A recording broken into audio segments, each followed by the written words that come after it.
10 മീറ്ററിനുള്ളിലാണ് ഈ മനുഷ്യന്റെ ശരീരഭാഗം കാൽ പോലുള്ള ഒരു രൂപം ഈ ക്യാമറയിൽ തെളിഞ്ഞത്. അത് സ്ഥിരീകരിക്കുന്നതിന് വേണ്ടി അത് ജോയി ആണോ, ജോയിയുടെ കാൽഭാഗമാണോ എന്നതല്ല, അല്ലെങ്കിൽ അതൊരു കാൽഭാഗം തന്നെയാണോ എന്നതെല്ലാം സ്ഥിരീകരിക്കുന്നതിന് വേണ്ടി ഇപ്പോൾ സ്കൂബ ടീം ഇപ്പോൾ അകത്തേക്ക് പോയിട്ടുണ്ട്. അത് ദൃശ്യങ്ങൾ നമുക്കറിയാം, ഈ ഒരു ഗുഹ പോലുള്ള ഒരു കനാലിൻ്റെ ഭാഗമാണ്.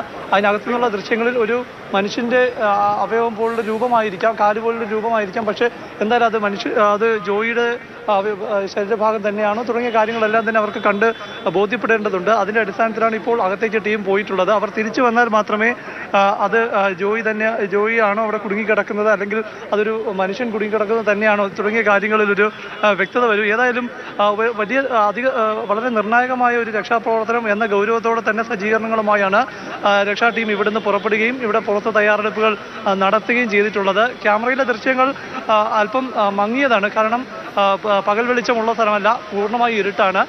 ഈ നൈറ്റ് ക്യാമറകൾ പ്രവർത്തിച്ച രീതിയിലുള്ള ദൃശ്യങ്ങളാണ്, 10 മീറ്റർ അകലെയുള്ള ദൃശ്യമാണ്. അപ്പോൾ അതുകൊണ്ട് തന്നെ അക്കാര്യം അകത്ത് പോയി ഈ രക്ഷാ സംഘം ഉറപ്പിച്ച് പുറത്തു വരുന്നത് വരെ ഇക്കാര്യത്തിലൊരു വ്യക്തത അറിയേണ്ടതുണ്ട്. എന്തായാലും അകത്തേക്ക് ഈ സ്കൂബ ടീം പുറത്തേക്ക് പോയിട്ടുണ്ട്, പ്രവർത്തകർ അകത്തേക്ക് പോയിട്ടുണ്ട്. ഏതായാലും പ്രതീക്ഷയോടെ തന്നെയാണ് ഏവരും കാത്തിരിക്കുന്നത്.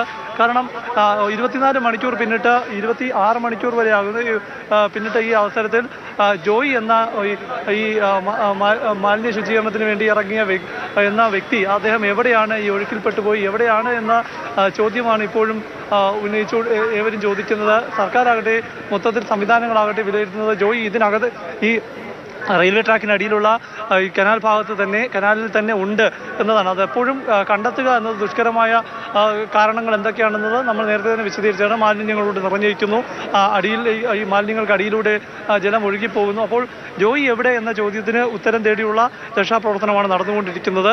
ഏതായാലും ഈ ക്യാമറയിലെ ദൃശ്യങ്ങൾ ഒരു മനുഷ്യ ശരീരം തന്നെയാണോ എന്ന കാര്യം ഉറപ്പുവരുത്താൻ വേണ്ടിയാണ് ഇപ്പോഴത്തെ പ്രവർത്തനം നടക്കുന്നത്. ശരിയാണ്. എന്തായാലും ഈ 25 മണിക്കൂർ പിന്നിടുമ്പോൾ പ്രതീക്ഷയുടെ ആശ്വാസം നൽകുന്ന ചില വാർത്തകൾ എന്തായാലും തമ്പാനൂരിൽ നിന്ന് വരുന്നുണ്ട്.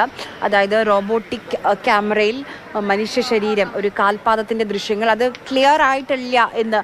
കാരണം അത് അത്ര വേഗാണ്, കാരണം വെളിച്ചമുള്ള, അതായത് സൺലൈറ്റ് ഉള്ള ഒരു ഭാഗത്ത് നിന്നുള്ള ദൃശ്യങ്ങളല്ല. അതുകൊണ്ട് തന്നെയാണ്. അപ്പം എന്തായാലും ആ ഒരു സംശയം തോന്നുന്ന ആ ഭാഗത്തേക്ക് ഇപ്പോൾ സ്കൂബ ടീം ഇറങ്ങാൻ പോവുകയാണ്. നമുക്ക് ദൃശ്യങ്ങൾ കാണാം.